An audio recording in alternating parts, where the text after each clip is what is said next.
Good afternoon. Limtak pa. Are you happy to be in the house of God? Turn with me to Acts chapter 19. If you have the Bibles, turn with me to Acts chapter 19. I want to talk today about the importance of the Holy Spirit, the importance of the Word of God, and the importance of application. We are going to read from Acts chapter 19. We will take verse 1 to 7 first. Now I want you to understand, when we say we need the Holy Spirit, Apostle Paul came into Ephesus and he looked for believers. Just like how Apostle Christopher today is here. I came to Kota Damansara to see believers. And I'm here to ask you, have you been baptized by the Holy Spirit? Because if you're not baptized in the Holy Spirit, you cannot receive the gifts of the Holy Spirit. Are you baptized in the Holy Spirit? Oh, just now the sound good afternoon was very loud. Now baptism in the Holy Spirit very soft.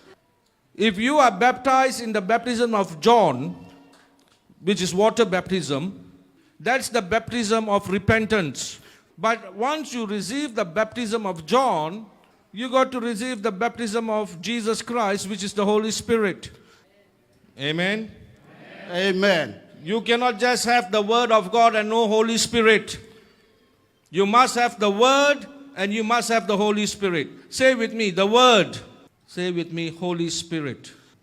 Now, when the believers said they are not baptized in the Holy Spirit, Paul laid his hands on them and baptized them in the Holy Spirit. Now, this is very important. After baptizing them in the Holy Spirit, Paul goes into the church and starts preaching the word. He preached there for 3 months. He preached about the kingdom of God. He didn't preach about prosperity, but he preached about the truth. He preached the kingdom. And in 3 months, something happened. People rejected the message.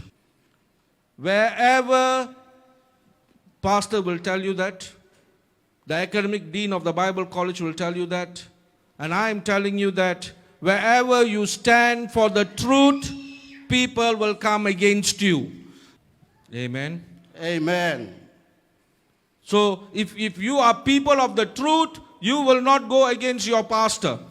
So they rejected Paul. They rejected the message of Paul. So what did Paul do? Did Paul sit down and cry?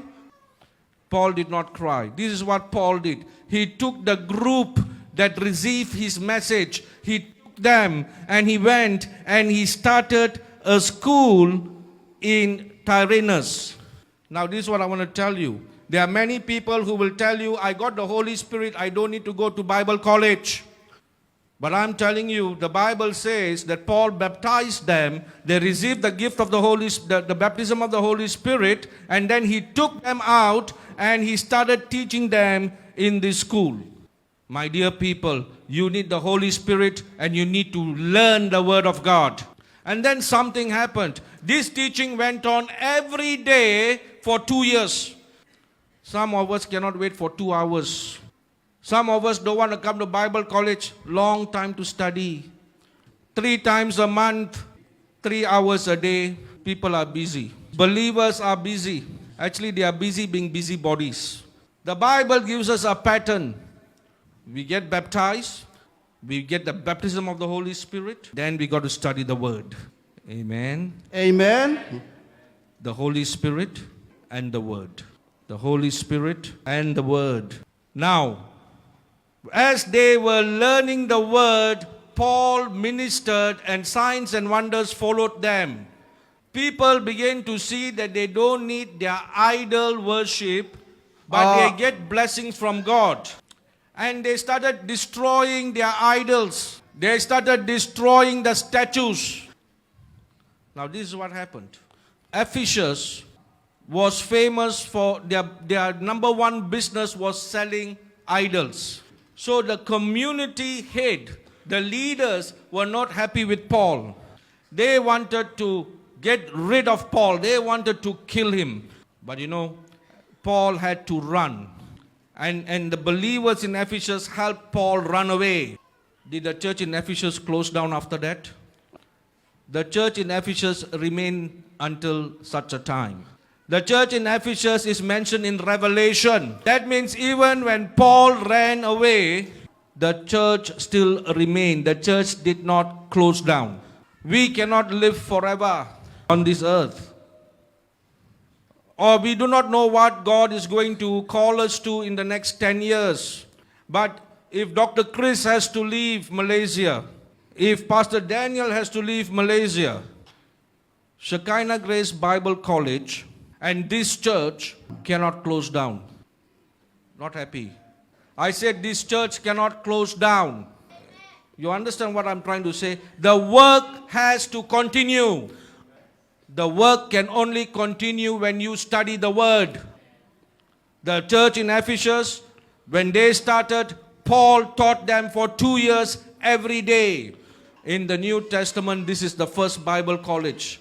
Amen. Amen. So if people come and tell you Bible college is not in the Bible, I'm telling you Bible college is in the Bible.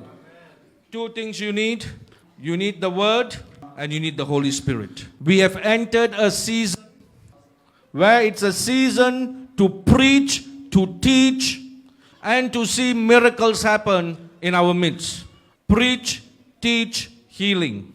And this has to happen because the entire creation is waiting for the sons of God, the Son of Man, to rise up.